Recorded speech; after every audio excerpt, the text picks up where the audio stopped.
Y habéis olvidado la exhortación que como a hijos se os dirige diciendo: Hijo mío, no menosprecies la disciplina del Señor, ni desmayes cuando eres reprendido por Él, porque el Señor al que ama disciplina y azota a todo el que recibe por hijo.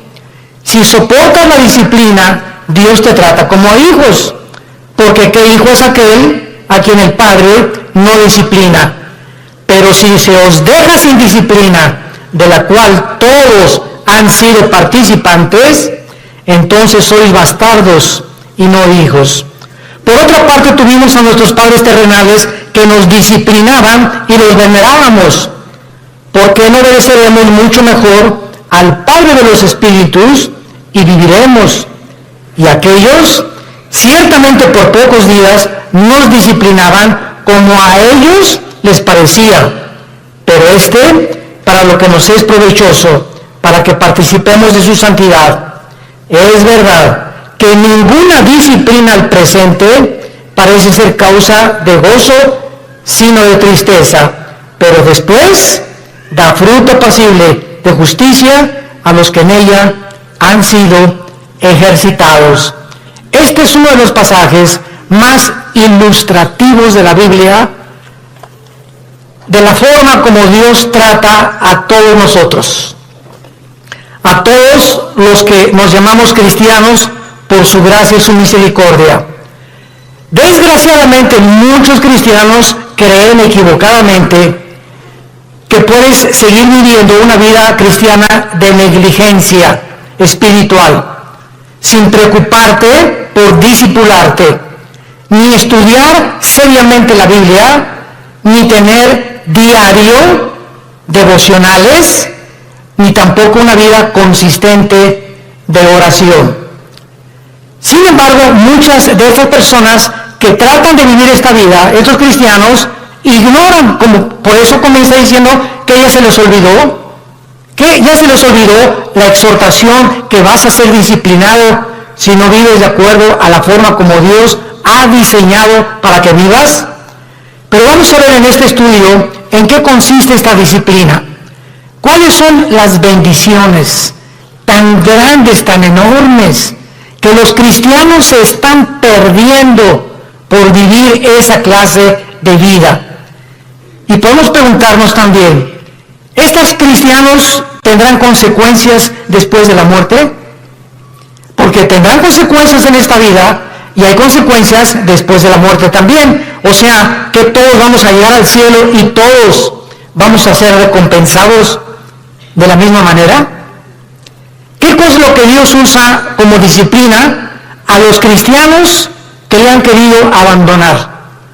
A los cristianos que le han dicho: Señor, en 3 meses nos vemos.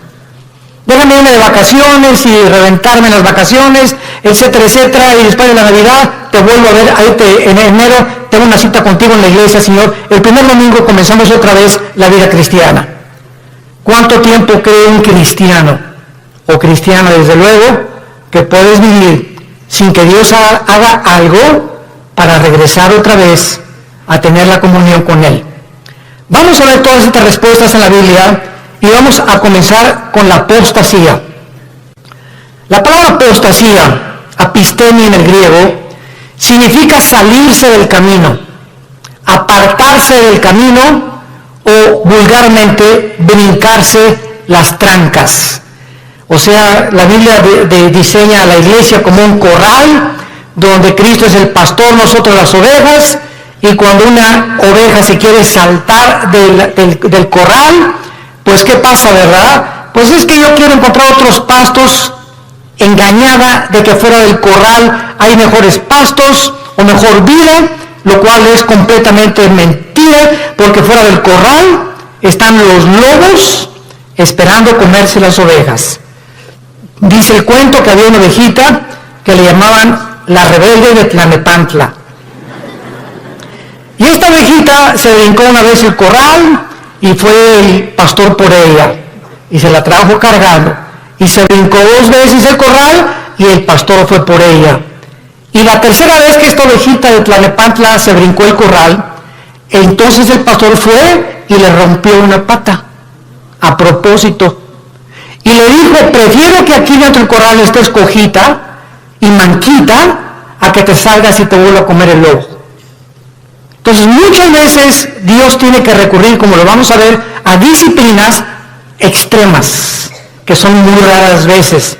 Pero Dios prefiere 1000 veces, y Cristo lo dijo en Marcos con estas palabras: es mejor que entres al cielo cojo y ciego y manco, a que entres entero y te vayas al infierno. Veamos pues entonces que dentro de la apostasía hay 2 clases de apóstatas. Esto es muy importante.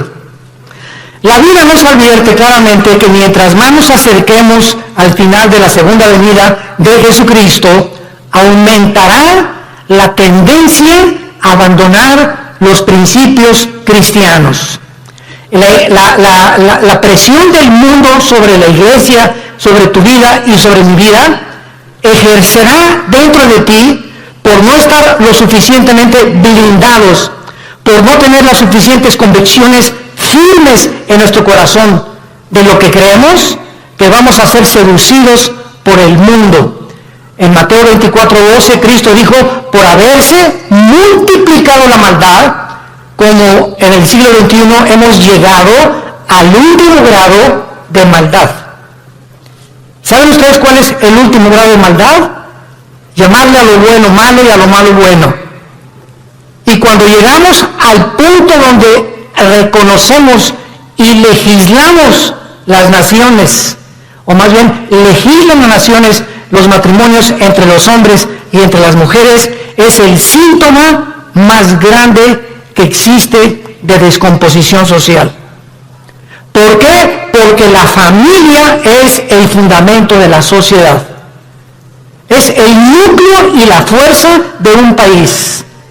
Y cuando ya los hombres creen que pueden tener y hasta llegar al grado de adoptar hijos, porque ellos no pueden tenerlos desde luego, pero eso sí reconocen que las mujeres paren hijos, ¿verdad? Y no podemos nosotros, pero vamos a buscar quién nos lo tenga por nosotros y lo vamos a adoptar. Entonces cuando llegamos a ese punto donde ya se está destruyendo psicológica, mental, emocional, sentimentalmente, las vidas de los niños, que son los que dijo Cristo, el que haga tropezar a un niño, más le vale que se amarre una piedra aquí en el cuello de molino y se eche al río y se ahogue con la piedra, porque dejar que los niños se acerquen a mí, porque de ellos es el reino de los cielos. Y cuando comenzamos a tener a los niños y meterlos a nuestra mugre y a nuestra manera de maldad en la que vivimos, arrastrándolos a ellos, a que tengan solamente 2 papás o 2 mamás, sin papá y sin mamá, es cuando nosotros nos damos cuenta que se está ya desarrollando una sociedad que ha llegado al punto de desatar y acarrear los juicios de Dios. Entonces la Biblia nos muestra claramente que esta maldad iba a aumentar. En 2 Timoteo capítulo 3 dice, vendrán tiempos peligrosos. Y esta palabra peligrosos, alepos, en el griego, significa feroces. Y solamente en todo el Nuevo Testamento se usa esta palabra, alepos, que se tradujo en 2 Timoteo, peligrosos, y en los evangelios se usa con los endemoniados. Cuando la Biblia describe al endemoniado gadareno, dice que era de aspecto feroz, o sea, alepos. Y vemos cuando dice Pablo en 2 Timoteo 3, del 1 al 5, vendrán tiempos de que los demonios van a aumentar su ataque contra los seres humanos, y habrá hombres amadores de sí mismos, intemperantes, orgullosos, sin afecto natural, con odio a los padres, sin respeto a la autoridad, etcétera, etcétera. Entonces la Biblia nos pinta un panorama que estamos ya entrando a ese lugar, a esa plataforma, a esta dimensión en la que el mundo va a ejercer más y más presión contra nosotros y muchos se van a apartar. Y esta palabra apostasía, como vimos, es salirse el camino, apartarse la verdad o seguir otro curso revelado. Por ejemplo, en Hechos 5:37, hablando de un líder de una secta, dice que se los llevó en pos de sí. Esta es la palabra que se usa para apostasía. cuando algo o alguien te saca, un amigo, una amiga, la pornografía, la homosexualidad, las adicciones, las drogas, el alcohol, cuando cualquier cosa en el mundo te jala y te aparta del camino de la verdad, del camino de la santidad, del camino de la justicia, se llama apostasía. Has apostatado. Ahora bien, hay dos clases de apóstatas. Esto es muy importante. Hay cristianos que son apóstatas por un tiempo. Y hay apóstatas que nunca fueron cristianos, pero que entraron a la iglesia por un tiempo y después se apartaron. ¿Cuál es la diferencia entre el cristiano que apostató y el que es apóstata para siempre? Como lo vamos a ver a continuación. La diferencia está en que si tú eres un cristiano y te has apartado del camino y eres hijo y eres hija de Dios, pau, pau, pau, pau, y te viene duro. Dios te hace regresar. De la oreja nos trae de regreso. Pero si eres una persona que jamás recibiste a Cristo, pero fuiste a los estudios bíblicos y fuiste a los desayunos y tal vez algún día que hiciste una decisión por Cristo, pero realmente tus convicciones no eran firmes ni profundas, te vas a apartar del Señor, pero la diferencia está en que tú nunca vas a regresar al camino. Entonces, el cristiano que se aparta, Dios lo regresa por las buenas y por las malas, y lo vamos a ver. A muchos, Dios inclusive prefiere llevárselos a casa antes de que sigan lejos de Él. Entonces, vamos a ver que hay cristianos que se mueren antes de que Dios termine su programa con sus vidas. Hay cristianos que se mueren antes de que acaben la misión que Dios les dio, porque solo Dios sabe que has llegado al colmo y no te vas a arrepentir, pero como eres hijo y la salvación no se puede perder, te lleva a casa antes de tiempo.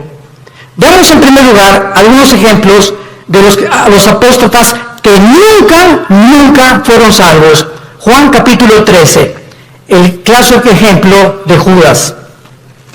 Es increíble que yo he escuchado varias veces a muchas personas predicar o enseñar que Judas perdió la salvación por el amor de Dios. O sea, que fue salvo, pero que perdió la salvación.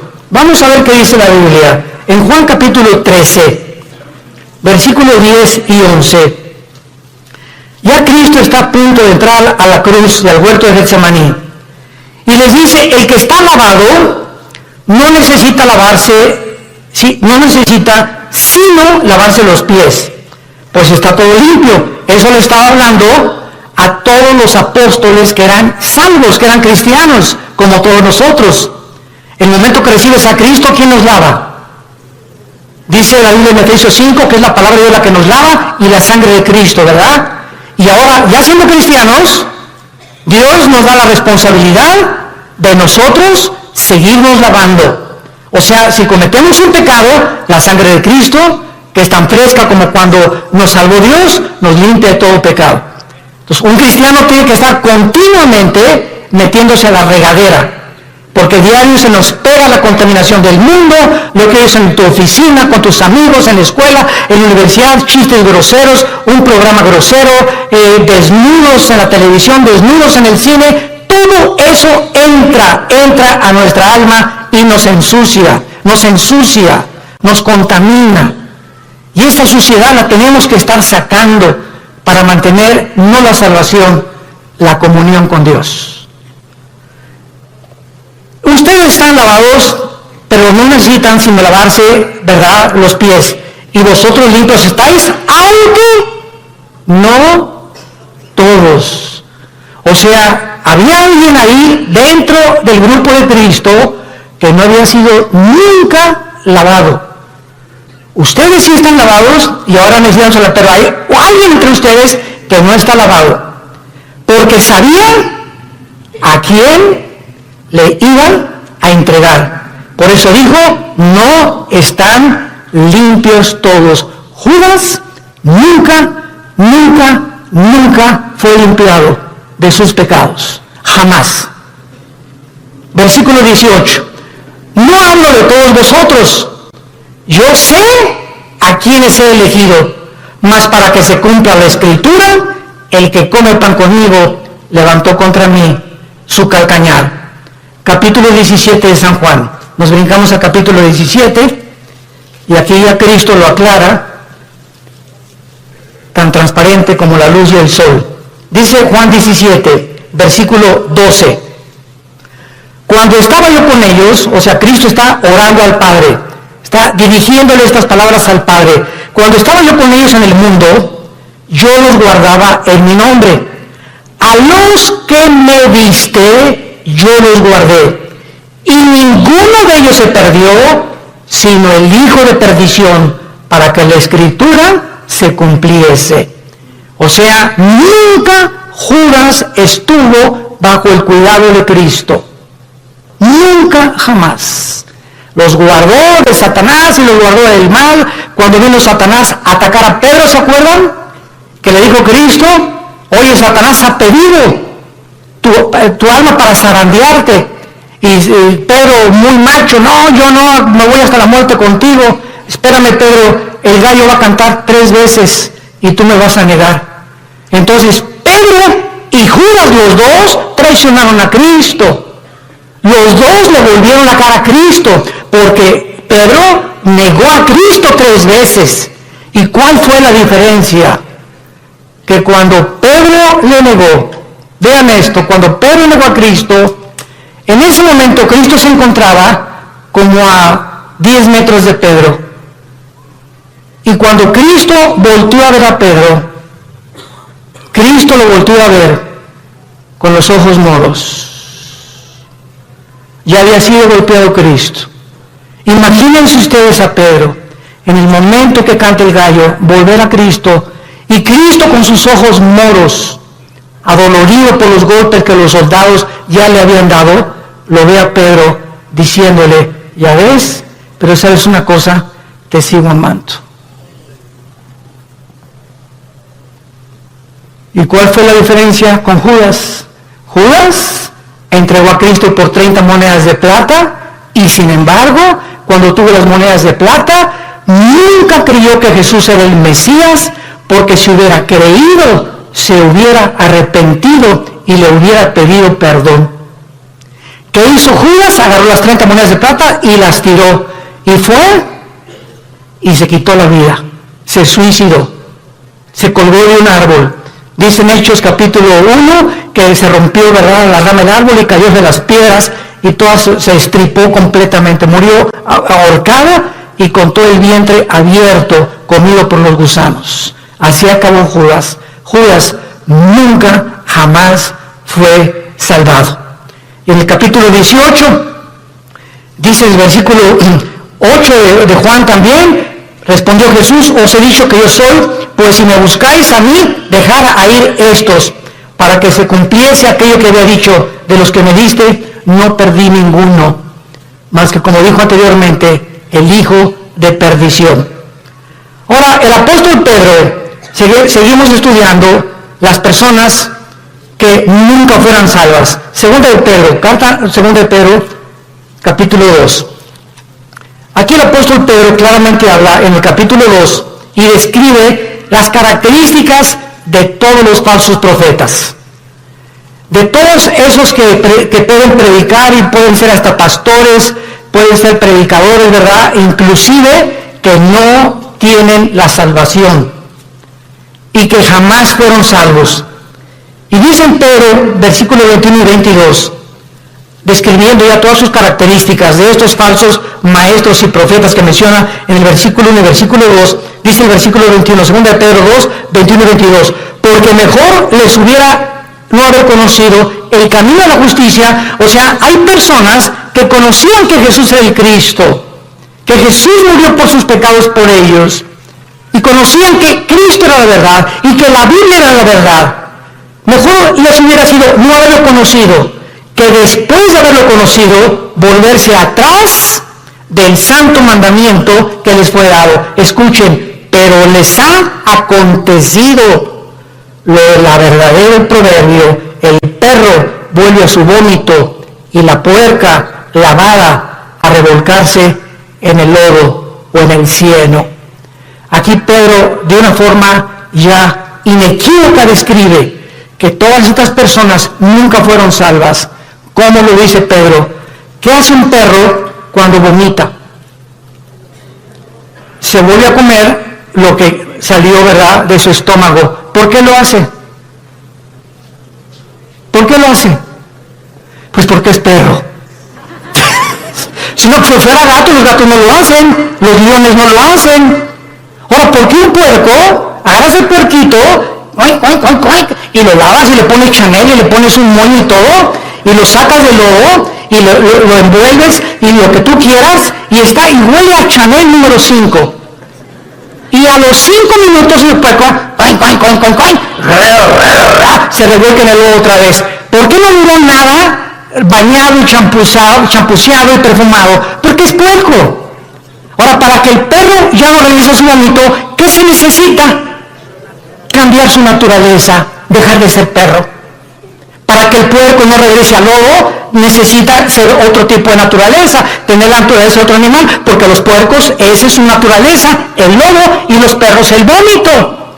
Aquí está hablando Pedro, que estas personas, su naturaleza nunca fue cambiada, porque si hubiera sido cambiada, no regresarían a hacer lo que hicieron antes de conocer a Cristo. ¿Me van siguiendo? Esta es la gran diferencia de las personas que nunca fueron salvas. En 1 Juan 2:19, el apóstol Juan dice, 1 Juan 2:19, salieron de nosotros.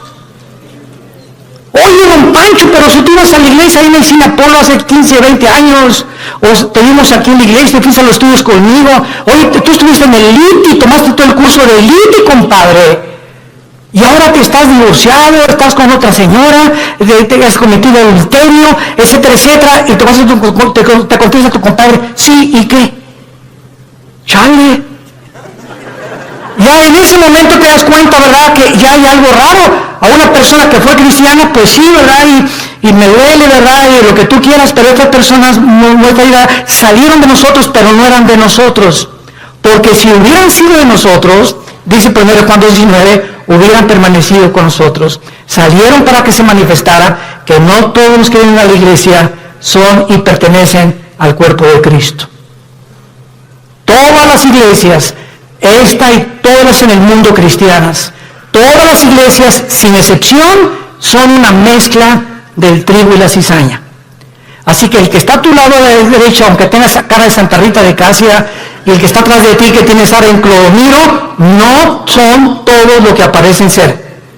Entonces no te decepciones y no te desilusiones. Ay, ¿qué es en la iglesia? Nada, mi amada. ¿Y te acuerdas de esa persona? Y así son los cristianos. Espérame tantito, así no son todos los cristianos. Si un avión se cae con un piloto porque iba borracho, no significa que todos los pilotos de American Airlines son borrachos. Si un carro de carrera choca, no significa que todos son tan tontos como el que chocó. Entonces no puedes generalizar. Entonces tenemos que entender eso. La iglesia es una mezcla y no todos son lo que son. Hay un remanente en todas las iglesias de verdaderos hijos e hijas de Dios. Y solo el tiempo dirá verdaderamente quiénes son los que permanecieron hasta el final. Muy bien, veamos ahora los que son salvos. Proverbios capítulo 3, los apóstatas que son salvos, pero que regresan porque son hijos de Dios, y Dios, hay su promesa, al que ama, disciplina. Y si no hay disciplina, es porque nunca fuiste hijo de Dios. Por eso sigues haciendo lo que te da la gana. Porque si fueras hijo de Dios o hija de Dios, ¿desde cuándo Dios que ya te hubiera surtido? Y bien surtido. Pero sigues igual de hace 1 o 2 años, precisamente porque nunca has pertenecido a la familia de Dios. Dice Proverbios 3, versículos 11 y 12, no menosprecies, hijo mío, le está hablando a sus hijos, el castigo de Jehová, ni te fatigues de su corrección, porque Jehová al que ama castiga, como al padre a quien quiere. Vamos a ver que en el Antiguo Testamento los castigos eran diferentes de los castigos del Nuevo Testamento. Y Dios trataba de una forma a los cristianos, porque no eran cristianos, ¿verdad? Cristiano significa lleno del Espíritu, a las personas que formaban parte del pacto abrámico y a los que no formaban parte del pacto abrámico davídico palestino. Entonces era muy diferente, lo vamos a ver más adelante. Veamos ahora en Lucas 15, ¿se acuerdan del hijo pródigo? Bueno, dice la Biblia, un padre tenía 2 hijos, todo el mundo conoce esta historia, del 11 en adelante. Y de repente uno de los hijos le dice, oye viejo, dame toda la herencia, échame mis centavitos que me pertenecen. En el antiguo Oriente, un muchacho que hacía eso, quedaba desheredado. Porque era el peor pecado que pudiera hacer, darle el dinero. No era hasta que el padre se moría que podía darle herencia. Pero este muchacho ya quería quemarse en la herencia. Y le dice al padre, dame mi herencia. Y el padre respeta su libre albedrío. Respeta su decisión. Aquí está, hijo, tu herencia. Y el hijo se fue, como todos sabemos en la historia, y desperdició sus bienes y a las discos, en chavas, en por acá, en bailongos, etcétera, etcétera, y que el cha-cha-cha, y que el twist, y que por acá. Y entonces se acabó el dinero y comenzó a buscar trabajo y no encontró trabajo, había ya deteriorado su salud y encontró trabajo alimentando puercos. Y entonces fíjense ustedes, estando el hijo pródigo en la condición en la que se encontraba, alimentando puercos, de repente algo pasó en su vida. ¡Pum! Algo lo hizo despertar y ver la realidad de lo que él había hecho. Y no en todos, a muchos Dios los deja. Pero como era hijo, tuvo que despertar la realidad. Y entonces dijo, ¿cuántos hombres en la casa de mi padre que no son sus hijos? Yo era su hijo. Los obreros de mi padre tienen cama, tienen comida, buena comida. Y yo que soy hijo estoy alimentando puercos. Esto haré. Ahí está la conciencia que no todos tienen. ¿Por qué la tuvo él? Porque era hijo. Esto haré. Regresaré e iré con mi padre y le pediré perdón. Y le diré, padre, no vengo a nada. Vengo a que me hagas hasta atrás y no quiero ni siquiera que tener los privilegios que tienen tus hijos. Hazme como un obrero como todos los demás. Y el padre no estaba con un bate de béisbol esperándolo, ni con un garrote. El padre se retrata en la Biblia, en este pasaje, que siempre todos los días, con sus brazos abiertos, mirando el horizonte, siempre esperando y sabiendo que como era su hijo, tenía que regresar algún día. Y Dios sabe que nosotros, cuando nos alejamos de Él, siempre nos está esperando a que regresemos. Que le pidamos perdón, porque nos ama, está enamorado de nosotros. Dios está enamorado de nosotros. No te imaginas cuánto te ama Dios. Que dio a su Hijo. A su Hijo lo dio por ti y por mí, para que tú y yo jamás nos alejemos ya de Él. Y cuando nos alejamos, Él prefiere 1000 veces dejarte cojo, manco, hacer algo para que regreses, porque eres su hijo. Y nunca nadie nos podrá separar de Él. Nadie, porque somos sus hijos. Y el padre gritó, traigan el mejor becerro, y vamos a hacer una fiesta, y traigan un anillo y pónganselo en el dedo, y traigan las mejores ropas, que significa la justicia de Cristo. Y entonces, ¿por qué el hijo regresó? Porque nunca perdió su calidad de hijo, nunca. Y este es un ejemplo clásico de una persona que es hijo, se aleja de Dios, pero regresa a Dios, porque somos hijos, tenemos que regresar, tarde o temprano nos convence Dios para regresar con Él. Y si no nos regresamos, y si lo que nos hace Dios para regresarnos no nos sirve, nos prefiere llevar a casa, antes de que el camino sea blasfemado por tu culpa o por mi culpa. Veamos otro ejemplo en 1 Corintios 5, vamos al Nuevo Testamento. 1 Corintios 5. Aquí está un caso tremendo de un muchacho que pues no era como nosotros, ¿verdad? Nosotros tenemos la Biblia completa. La iglesia de Corinto era la iglesia más carnal de todas las iglesias del Nuevo Testamento, pero eso sí, tenían todos los dones, pero eran carnales. Dice 1 Corintios 5, de cierto se oye, dice Pablo escribiéndoles, que hay entre ustedes fornicación. O sea, me han llegado noticias de que en la iglesia hay inmoralidad. Y tal inmoralidad o tal fornicación, cual ni aún se nombra entre los gentiles, o sea, ni en las personas del mundo, tanto que alguno tiene la mujer de su padre. O sea, había un miembro en la iglesia de Corinto que estaba teniendo relaciones con su madrastra, con la mujer de su papá. Y dice Pablo, y ustedes, les hablo a los líderes, están envanecidos. ¿No deberían más bien haberse lamentado para que fuera quitado de en medio de vosotros el que cometió tal acción? O sea, Pablo dice, oigan, ¿por qué no han reaccionado? Ustedes están conscientes que este muchacho está teniendo relaciones con su madrastra y lo dejan seguir asistiendo a la iglesia. ¿Y qué no debemos de correr? Pues traerlo para enfrente, ¿verdad? Y enfrentarlo con su situación. Ahora tenemos la Biblia y nos damos cuenta que los líderes, cuando sabemos que alguien tiene pecado, la iglesia es un hospital y te vamos a ayudar. Pero cuando sabemos que alguien insiste y sabemos que alguien, por ejemplo, si una señora me dice, mi esposo tiene ya 6 meses que es adúltero, hermano, pastor, y ya hablamos nosotros con el esposo, los pastores, y le dijimos, mira, estás bien de pecado, y sabemos que sigue en adulterio, la disciplina de Dios es decirle a esa persona, tú no puedes entrar a la iglesia, porque puedes entrar porque es un hospital si colaboras con el doctor para que te cure. Pero ¿de qué te sirve ir al hospital? A que te pongan benditas y que te pongan curitas y saliendo del hospital te las arrancas y te las quitas. Y regresas con el doctor, oiga, ya le he puesto 3 curitas, pues es que no me gusta, entonces ¿para qué vienes conmigo? Si no quieres que te cure, ¿para qué vienes al hospital? Y hacer la iglesia un hospital de almas enfermas que necesitan sanidad de Dios.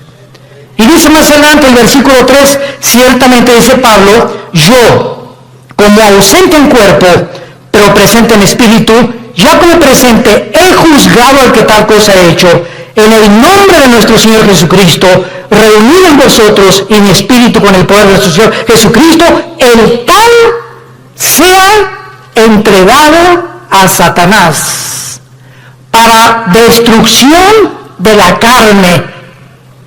Vean ustedes con mucha atención lo que sigue, a fin de que el espíritu sea salvo en el día de Cristo o en el día del Señor. ¿Qué estaba diciendo Pablo?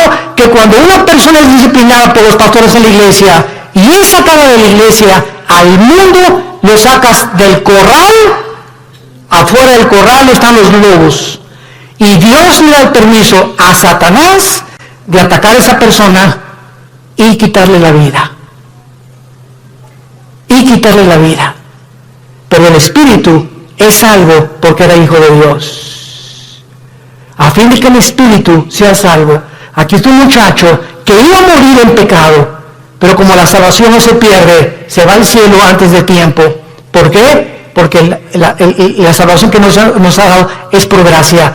Para que nosotros seamos salvos y entendamos esto, no puede haber ninguna obra buena antes de la salvación, ni ninguna obra buena después de la salvación, para que nosotros seamos mantenidos siendo salvos.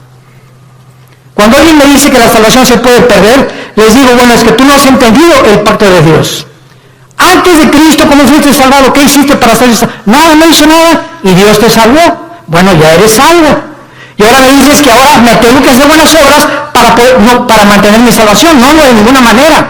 Si hay alguna sola obra que tú hagas para decir que esas obras están manteniendo en el camino de la salvación, entonces ya estás atrayendo mérito sobre tu vida y le robas la gloria a Dios. Las buenas obras que hacemos después de que somos salvos no son para mantener la salvación, son como el fruto de nuestra santificación. Efesios 2:10, porque para buenas obras hemos sido llamados, las cuales preparó Dios de antemano para que anduviéramos en ellas. Entonces, las buenas obras que yo hago después de Jesucristo implican y dan testimonio que soy hijo de Dios, pero no hago buenas obras, ni me porto bien para decirme, Señor, ya pequé, ya tuve la salvación, ya perdí mi nacimiento, mañana nazco de nuevo, ¿verdad? O ya pequé, el Espíritu Santo ya me selló, pero ya se fue porque perdí la salvación, pero el año que entra que regrese a ti, me vuelves a sellar, ¿verdad? Imagínense ustedes este estado tan absurdo espiritual de una persona. Entonces, si pierdes la salvación, ya no vuelves a ser renacido de nuevo, ya regresaste a la eternidad, otra vez al estado en que te encuentras, ¿Puede un bebé que nazca regresar al vientre de su madre otra vez? Imagínate, no me gusta, yo afuera, mejor me regreso adentro. Y el bebé lo meten dentro de la panza de la mamá, ¿verdad? De la matriz de la mamá. Es absurdo, es exactamente la salvación. Veamos otro ejemplo en Santiago capítulo 5, de personas que son cristianas, pero pecaron, pero están en peligro muy grave de ser disciplinados por Dios. Santiago 5, versículo 19 y 20. Hermanos, ¿a quién le está hablando? A hermanos, a cristianos.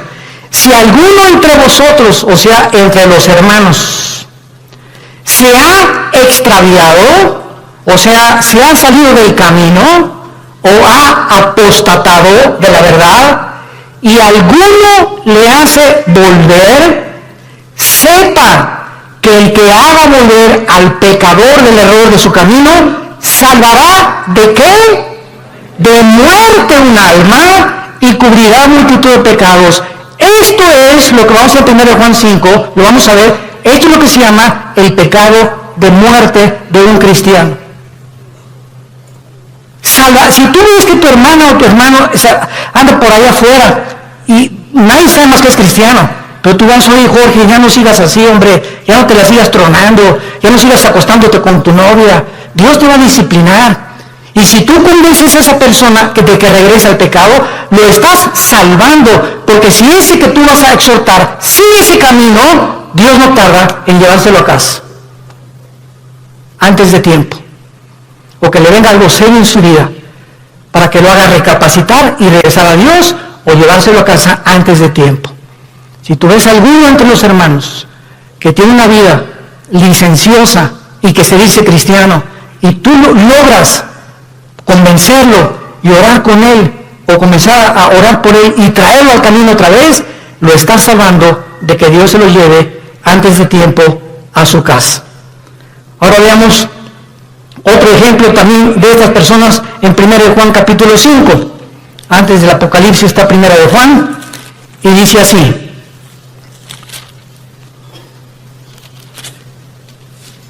1 Juan capítulo 5, versículo 16. Si alguno viere ¿a quién? A su hermano, otra vez a un cristiano. Si alguno viere a su hermano cometer pecado que no sea de muerte, pedirá a Dios y le dará vida. Esto es, para los que cometen pecado que no sea de muerte. Hay pecado de muerte por el cual yo pido que no se pida, o por el cual yo digo que no se pida. ¿Ve usted la diferencia? Hay cristianos que solo Dios sabe que aunque tú vayas y los exhortes, no van a regresar a Dios, pero son cristianos. Están tan endurecidos y tan aferrados al adulterio, o a esto, o a la fornicación, o a aquello, que solo Dios sabe, que porque solamente Dios conoce el corazón, que no van a regresar. Y entonces hay muchas personas que Dios sabe que no van a regresar, y ya no les pone a los demás hermanos orar por él. Así que mientras tú tengas ganas de orar por alguien, significa que ese pecado no es de muerte todavía.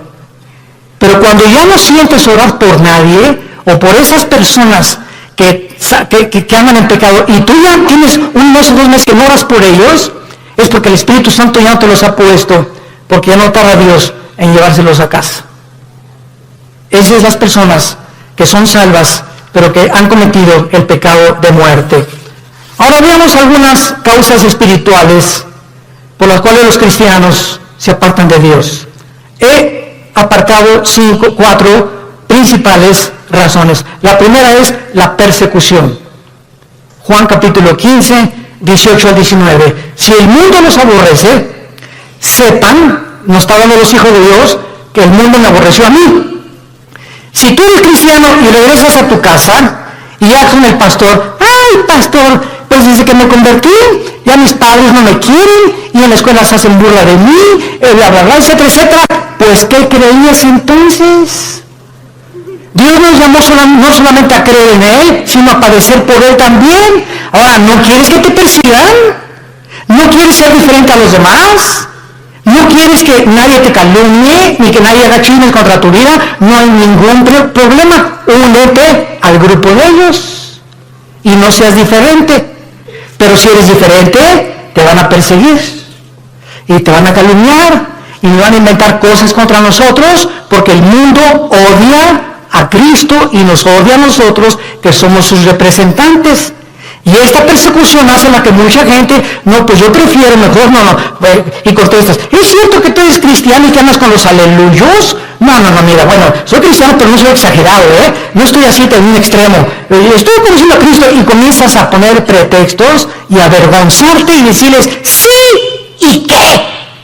¿Te gustó? ¿No les gustó? Qué bueno, me da mucho gusto, me da tristeza como ustedes viven. He encontrado a mi Salvador. ¿Por qué nos salimos de avergonzar de aquel que en la cruz dio su vida desnudo por nosotros? Él no se avergonzó por nosotros. ¿Y tú te avergüenzas de él porque tu familia te persigue? ¿Porque eres diferente a tu familia? Entonces, esta persecución hace que muchos se alejen del Señor. Número 2, la negligencia de la palabra de Dios. Hebreos capítulo 2. Ya la Biblia no la lees desde hace 2-3 semanas. Ya la lees allá nomás el domingo. Ya no tienes un devocional diario con el Señor. Y dice Hebreos 2. Por tanto, es necesario que con más diligencia atendamos las cosas que hemos oído. No sea que nos deslicemos. Porque si la palabra dicha por medio de los ángeles fue firme, y toda transgresión y desobediencia recibió justa retribución, ¿cómo escaparemos nosotros si descuidamos una salvación tan grande, la cual, habiendo sido anunciada primeramente por el Señor, no fue confirmada por los que lo oyeron? Esta frase, ¿cómo escaparemos nosotros si descuidamos la salvación? Muchos la han atribuido a que si se pierde la salvación. Nos está hablando Dios, ¿cómo escaparemos de su disciplina? Lee también Hebreos 12. Al que ama, Dios disciplina, y si no disciplina no eres hijo, eres bastardo.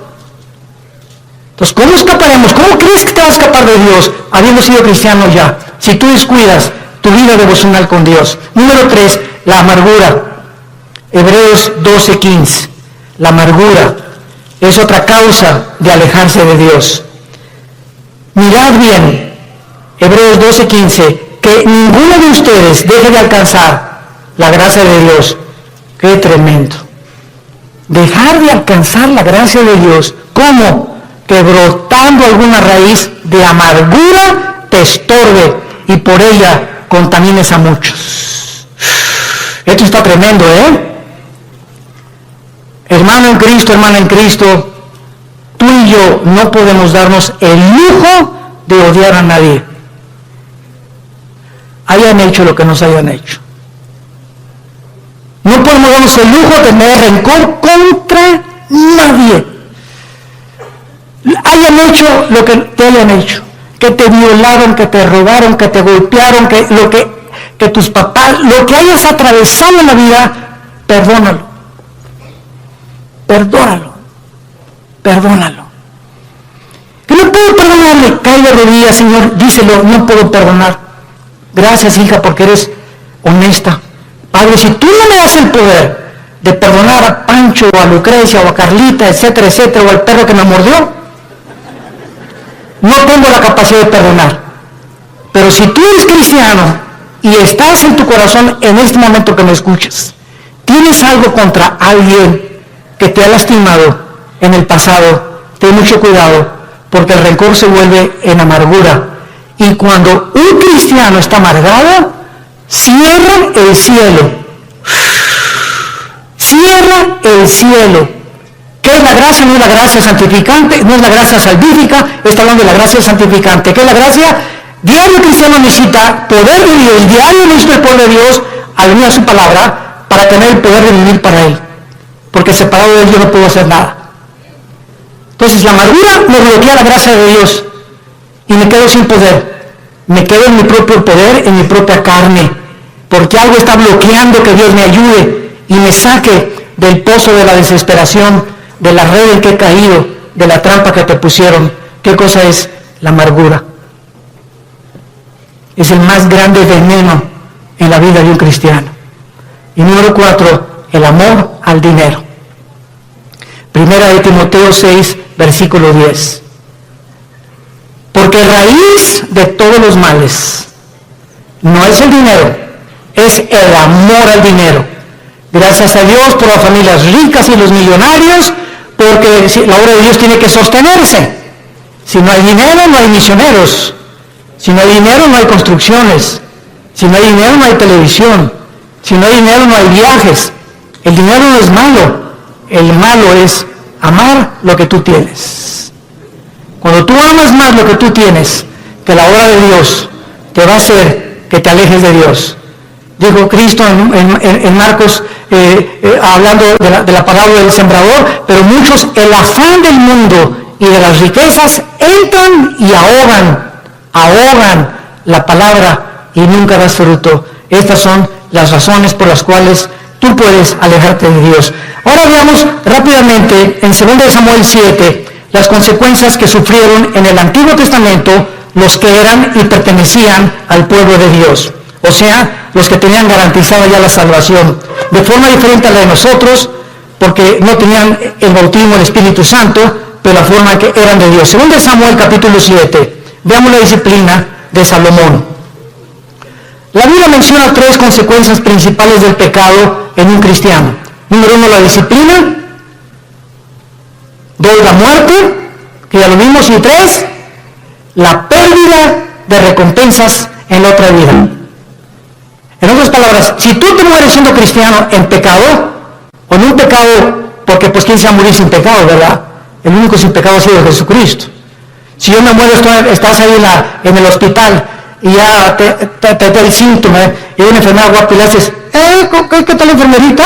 Ya le echaste ojitos, ¿verdad? Y ¡pum! Te mueres, te llevaste ese pensamiento al otro ladero, ¿verdad? Se no moriste santito, sin haber roto un plato. O haz de cuenta que también estás en el hospital ahorita o sales a la carretera y chocas ahí en la carretera y de la manera te peleaste con tu esposa, te moriste en pecado, ¿no es cierto? ¿Y vas a perder la salvación? No lo vamos a perder, pero en la otra vida perdemos las recompensas.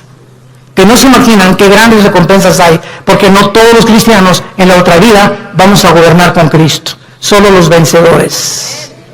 Y lo vamos a ver más adelante, para terminar. En 2 Samuel 7, 14 y 15, se le está dando las instrucciones a David y le dice, yo le seré el padre y él me será mi hijo. Si hiciere mal, o sea, si se aparta de mí, le castigaré con vara de hombres y con azotes de hijos de hombres, pero mi misericordia no se apartará de él, como la aparté de Saúl, al cual quité delante de ti. ¿Cuál fue la diferencia entre la descendencia de David y el rey Saúl? ¿Cuál fue la diferencia entre Pedro y entre Judas? En que aunque nosotros nos portemos mal, y aunque nosotros intentemos alejarnos de Dios, si somos hijos e hijas de Dios, su misericordia es más alta que los cielos. Y Dios va a hacer algo para que regreses y para que yo regrese a la comunión con Él. Y va a ser disciplina. La palabra disciplina es interesante porque viene de la palabra paidego, viene de la palabra pedagogo, que significa el que forma el carácter o el maestro. Entonces, ¿se acuerdan de nuestro pasaje en Hebreos 12? Dios al que ama disciplina, al que ama le forma el carácter a través de pao, y castiga también con azotes. O sea, Dios usa la Biblia para formar nuestro carácter, y si somos tercos, pao. Azota al que recibe por hijo. Y la palabra azotar en el griego es castigo físico. Algo va a tener que usar Dios, como lo que dice en uno de los salmos. No sean como los caballos, como los mulos. Que el caballo tiene que meterle aquí un freno. El freno es un fierro con un puente. Y cuando se le mete al caballo el freno y le jalan las riendas, el puente se le encaja en el paladar al caballo. Y el caballo, cuando asocia el dolor se para y le obedece al jinete. Si no se le aplica dolor al caballo, el caballo se desboca y sigue corriendo. ¿Y qué nos dice Dios? Necesito aplicarte dolor para que regreses a mí. ¿Quieres que te trate como a los caballos? ¿Como a los animales? Tú dime. Pero ¿sabes una cosa? Nunca quitaré mis ojos de ti. Te haré entender, por las buenas o por las malas, el camino en que debes andar. Sobre ti pondré mis ojos. Salmo 32. Y vemos finalmente en la vida de David, en 2 de Samuel, capítulo 12. ¿Qué fue lo que pasó con Samuel? Cuando Samuel, ¿se acuerdan ustedes lo que hizo David? ¿Qué hizo David? ¿Perdón? Pecó, mató a un soldado para quedarse con su esposa, el angelito. O sea, David era culpable de crimen y David era culpable de adulterio. Y se le llama, Dios mío santo, Jesús, María y José, el burrito que los acompaña. Se le llama el varón conforme al corazón de Dios. ¿Cuántas veces en mi mente dieron tantas vueltas? Sí, el varón conforme a tu corazón, pa' su mecha, dije yo. Dios mío santo, pues entonces yo soy el santo de los santos. Y entonces, cuando creces en Cristo, comienzas a entender lo siguiente, ¿verdad? Él fue culpable de crimen y de adulterio. Pero viene Cristo en Mateo 5 y dice lo siguiente: cualquiera de ustedes que ve a una mujer, no necesitas acostarte con ella. Si tú deseas en tus ojos y en tu corazón a una mujer acostarte con ella, aunque no lo hagas físicamente, tú eres ante los ojos de Dios adúltero. Ahora, nadie aquí puede decir que nunca ha visto a una mujer para desear estar con ella. No me digas porque ni San Jacobo lo pudo hacer. No seas mustio. Todos en alguna época de nuestra vida le hemos fallado a Dios. Y el que no le ha fallado a Dios, que levante la mano. Porque te llamaría el querubín de Tlanepantla. Entonces, no juzgues a David. Porque si nosotros hemos sido adúlteros una vez en nuestra vida y Dios nos perdonó, no creas que por no acostarte con ella eres exento del adulterio. ¿Y cuántos de nosotros Él lo acusó por un crimen? Dijo Cristo: cualquiera que odie a alguien es culpable de crimen. Porque no es el acto, sino el intento del corazón lo que Dios juzga. Entonces, cuando yo entendí eso, me di cuenta, pues yo soy más pecador que David.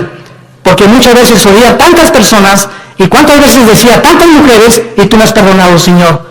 ¿Qué diferencia hay entre mí y David? No hay ninguna diferencia. Has tenido misericordia con todos.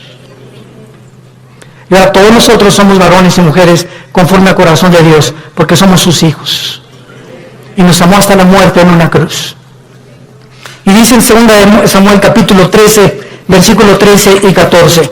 Para terminar, dice la Biblia: porque aún diría yo con mi deshonra, y aún tú serías estimado como uno de los perversos en Israel. Te ruego que hables al rey, que él me lo negará. Mas él no quiso ir, sino que pidiendo más que ella lo forzó y se acostó con ella. Luego la aborreció a Amón con un gran aborrecimiento. Vemos nosotros aquí, cuando dice remover la misericordia, se refiere al pasaje donde el rey Saúl fue advertido que si obedecía a Cristo, él permanecería firme en su reino. Pero en cuanto le desobedeciera, perdería la misericordia de Dios, porque nunca fue hijo e hijos de Dios. Santos de Dios, tenemos nosotros ahora delante de nuestras vidas un panorama tremendo. Vale la pena permanecer en Cristo. Vale la pena ya tomar en serio a Dios y decir: voy a tener devocionales con Él diario, porque separado de ti no lo voy a hacer, Señor. Limpiar mi vida, amar a mi esposa, amar a mi esposo, darles un buen ejemplo a nuestros hijos, vivir una vida sexual, limpia, pura y santa delante de Dios, que tiene grandísimas recompensas para tu matrimonio futuro, para tus hijos y para la eternidad. Y acabamos con Apocalipsis capítulo 20, donde comprobamos las recompensas finales de que no todos los cristianos, aunque dicen aunque de panzazo me vaya al cielo, con 6 de calificación, con eso me conformo. No te conformes con el 6. Dice Apocalipsis 24, y vi tronos, y se sentaron los que recibieron facultad de juzgar. Y vi las almas de los decapitados por causa del testimonio de Jesucristo y por la palabra de Dios, los que no habían adorado a la bestia ni a su imagen, y que no recibieron la marca en sus frentes ni en sus manos, y vivieron y reinaron con Cristo 1000 años. Vi tronos y se sentaron solamente algunos, o sea, los que recibieron el derecho, la facultad, el honor de sentarse en un trono. Sentarte en un trono en la Biblia es gobernar. Y Cristo dijo en Apocalipsis 2, el que venciera al final se sentará, como yo me senté con el Padre en el trono, tú te sentarás conmigo a gobernar también. O sea que en la otra vida va a haber reyes y príncipes y soldados rasos, cristianos que nunca quisieron pasar al siguiente nivel de santidad ni de crecimiento en la gracia de Dios. ¿Qué escoges tú en esta tarde para vivir en tu vida cristiana? Dios al que ama disciplina y azota al que recibe por hijo. No juegues con Dios. No juegues con Dios, porque Dios es un Dios santo, santo, santo. Gracias por tu palabra, Señor, en esta tarde,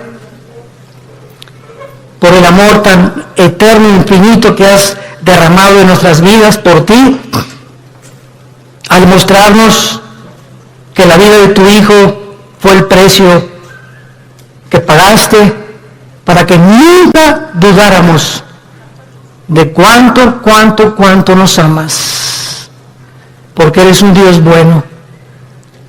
Cuán grande es la bondad de Dios que Él ha guardado para los que le aman y guardan sus mandamientos. Confié en el Señor y Él me ayudó y me libró de mis angustias y me puso sobre la roca y de la vergüenza de mis enemigos y de la vergüenza y el oprobio de mis perseguidores.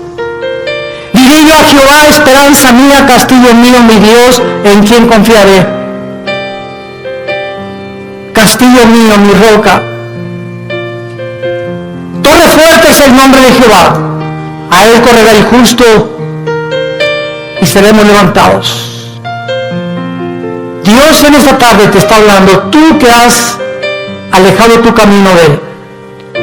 Ustedes que nos ven por la televisión y por los medios de las redes sociales, si tú has escuchado este mensaje y sabes que Dios te está diciendo, regresa mi hijo mío, regresa hija mía, te estoy esperando desde hace muchos meses o años, y si estás oyendo mi voz es porque eres mi hijo y porque eres mi hija, y tus lágrimas que yo veo me dan evidencia de tu arrepentimiento. Ven a mí, te estoy esperando, no para castigarte ya, sino para vestirte con mi justicia, para que celebremos juntos la fiesta otra vez, para devolverte el gozo de la salvación y para que sigas caminando en mi mano y jamás te apartes de mí, porque ciertamente el bien y la misericordia te seguirán todos los días de tu vida y algún día estarás conmigo en casa, dándome las gracias de todo lo que hice por ti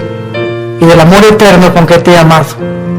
Ven a mí, arrepiéntete de tus pecados y entrégale tu vida a Jesucristo.